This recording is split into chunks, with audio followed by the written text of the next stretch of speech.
make sure that if you graduate from CJCP, your GPA is over 3.5, you'll have a very good chance. And if your SAT scores is relatively high as well, um, you will definitely go there.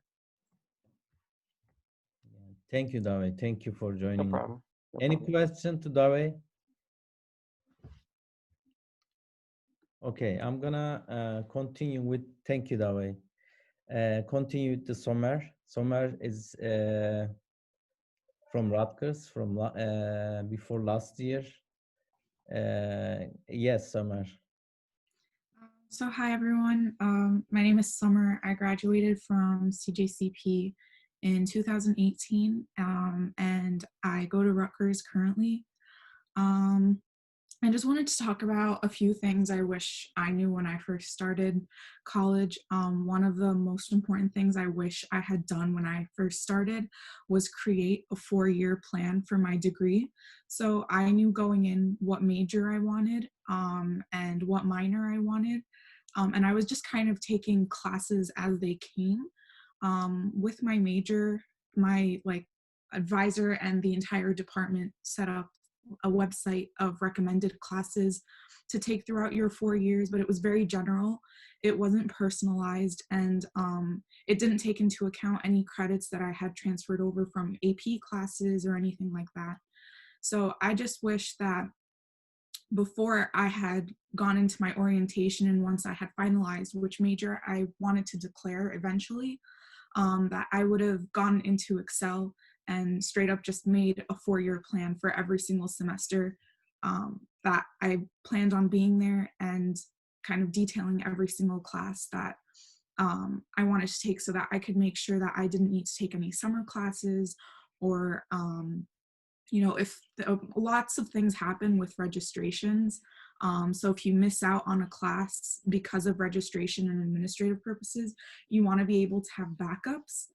So it's really important for you to just kind of detail everything. And I really wish I had done this sooner. I know a lot of people did this when they first started, and it helps them because when they're going in to register for classes each semester, it eases the burden of them when they're going to talk to their advisor. They're more prepared. They have an idea of what classes they want to take, and they're able to discuss with their advisor to see if it's a good option. And usually it is, because you kind of see everything working out and going into play. Yeah, that's just something that I really wish I learned. And like Dave was saying, don't take more than 5 classes a semester. Last semester, I took 21 credits, which is approximately 6 classes, and it was the worst semester of my life. And I don't think I'll ever be doing that again. So especially your first year, like as much as you want to feel as if you're getting ahead, or if you're in a competitive major, if you plan on going into a competitive profession like medicine or science or business or anything like that, it's okay to take it easier first year. It's okay to take it easier first semester, and focus on things besides school. Like, you're allowed to do things outside of studying. And I, again, wish I had known that my first year. I made the mistake my first semester of focusing more on my academics than my extracurriculars. And I feel like both of them are equally as important, because when you're in college, you're not just building an experience for yourself, you're also building a resume, because depending on what you want to do, you might be leaving college expecting to go straight into the job market. And the job market is, extremely competitive. So you want to make sure that you become a competitive applicant. So yeah, sorry, this is a little chaotic. I'm just kind of thinking of things that I wish I had known my first year. What else? So with your gen eds, it's kind of like a slap in the face in comparison to the classes you've been taking at CJCP. Depending on your college, your gen eds might be extremely large lecture halls, or they might just be, just smaller classes, but the professors aren't as flexible because it is a gen ed. Ironically, like 100 level classes and 200 level classes, they seem to be more difficult than higher level 300 and 400 level classes, only because the professors in, you know, the lower levels are teaching so many students and they're not as flexible, at least in my experience. So when I first started, I knew that I needed to keep everything organized. So I kept a physical planner, and I wish I had it with you here, with me here to show you guys, but I basically did like a weekly overview of what I needed to get done in terms of homework, notes, things like that. And then I did like a daily overview for how I wanted to spread out my weekly, like my weekly tasks. And that's what I would go by every single week throughout the semester. And I know you've all probably heard this before, but the second the semester starts, any important dates that you get in your syllabus, write them down. I don't care if it's in your notes app. I don't care if you put it in Google Calendars. I don't care if you write it down in your notebooks or in a planner. Just make sure it's written down somewhere. And I'm talking for every single class, not just for one class, and make sure it's in one place, because there will come a time during midterms and finals where sometimes you'll have 2 exams in one day. Sometimes you'll have exam conflicts where 2 exams are during the same time. So you have to figure out which professor you need to reach out to. Things like that, so that you can work out the conflicts. It's just very important to plan. I wasn't much of a planner before I came to college, but I learned very quickly that I needed something physical to make sure everything was organized and in place where I could see it. So if I wasn't sure of any deadlines or but I knew an exam was coming up, I could just, you know, take out my planner and look at it. And I'm not necessarily saying you have to keep like a book. I'm just old-fashioned like that. You can do it on your phone. I also kept like a Google Calendar for my weekly class schedule so that I could see the gaps that I had and see if I could plan in between for studying or social activities or anything like that.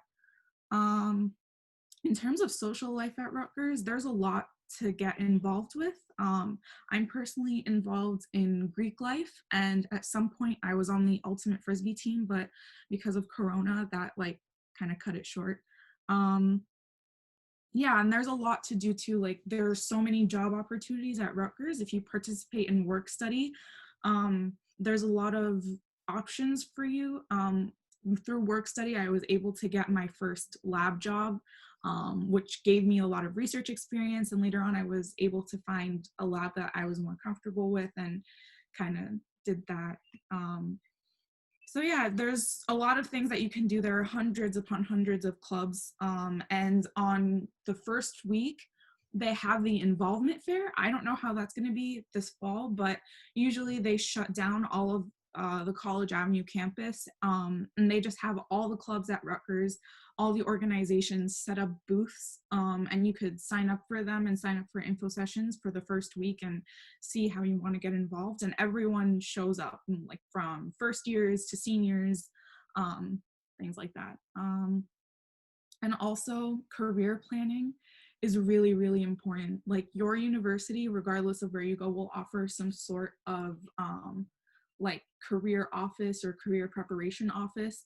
At Rutgers, we have a few offices spread around campus where you can go in and you can do mock interviews. They'll help you set up your resume and your cover letters and just everything that's important for you to be able to apply to internships, to jobs, things like that. And they'll teach you how to dress. You can, when you're doing your mock interview, you can wear what you're planning on wearing to the interview and dress how you plan on dressing. And they will critique you on that as well. Like they're very specific, and it's just something that's good to take advantage of early on. We also have this huge career fair that lasts for days, where they have thousands of employers just showing up in the College Avenue gym, I believe, and you have the opportunity to submit your resume and speak with them, and speak with recruiters about internship opportunities or potential job opportunities. Even though this stuff becomes more relevant your sophomore, junior, senior year, it's still a really good idea to get yourself out there. Even if you go to these career fairs and even if you go to these offices and they tell you, you know, it's still early, it's still good to get your name out there. It's still good to, you know, actually, I recommend creating business cards and just having them around and investing in like a resume portfolio. You don't have to necessarily fill it up by your first week of classes or anything like that. It's just something good to have. Um, yeah, that's just how I was taught in professional development, and I think it's really useful advice. So that's it. Any question for Somer? Somer, I have a question. Can you a little bit mention about the midterm first year, first semester, the midterm and final atmosphere? So my first semester, Because I they will remember the see, first yeah, set they of will see midterms that after, I had. Were you saying something? yeah, they will see after 6 months midterm and final. How is it going? Well, it's going to be a lot sooner than 6 months. Let me tell you that. It's like, it come. Like you think, oh, I have like a month and a half before my first midterm. Like I'll be fine. I can relax this first week. But no, like, yes, go enjoy your first week of classes and go enjoy your first week of college. But at the same time, like, I wish I had gone out of class, taken a few minutes to review my notes and taken a few minutes to kind of digest everything that I had learned and, you know, kind of went from there in terms of studying, because midterms came around very, very fast. I remember luckily my first set of midterms, they were spread out. So I didn't have like Monday, Tuesday, Wednesday, all my midterms all at once. You know, I like, they were more spread out over like a 2-week span. So I had time to study in between my classes. Um, yeah, just kind of keep up with your classes with the material. Note taking in class is important, but I like don't let that distract you. I have had classes where I've recorded lectures and I've gone back later on to the library and I've just put on my headphones and listened to the lecture and taken notes based off of that. Um, yeah, like you just have to make sure you keep up with the material, and as long as you do that, like you should be fine.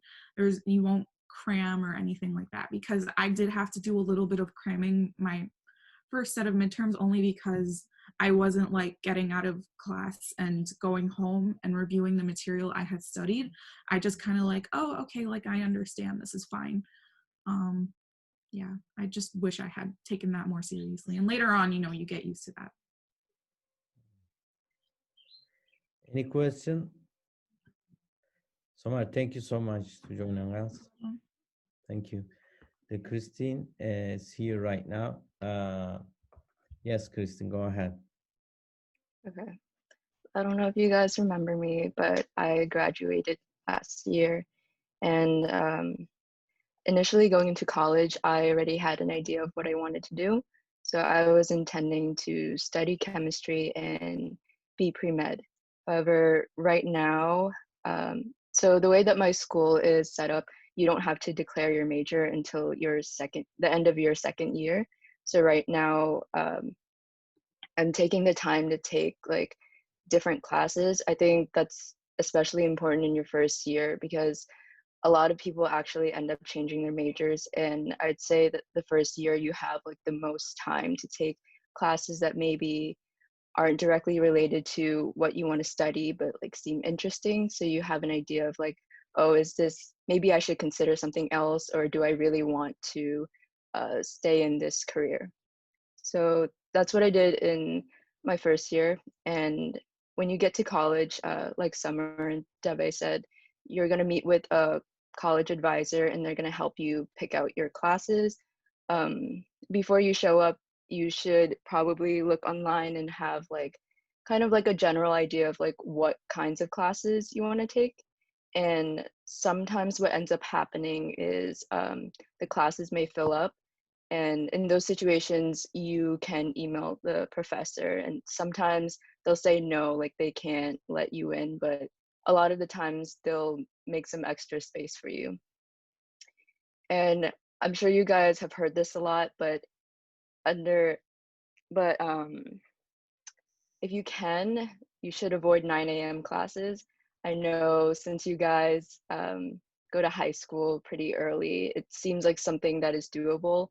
But I'd say definitely in college, I feel like I need more sleep because even though you have fewer classes, like the workload that you have, it's really heavy and you're going to feel like more exhausted. So 9 a.m. is going to feel very, very different.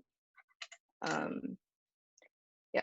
So one thing I wish I knew like coming in was I wish I spent more time talking with my professors.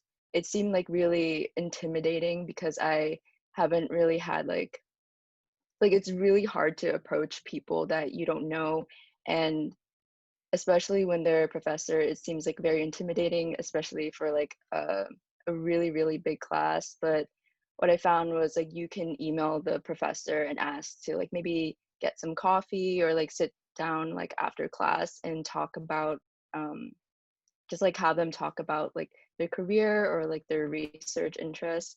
And that can be another resource for you to get an idea of like, is this like the career that like I want to stick with?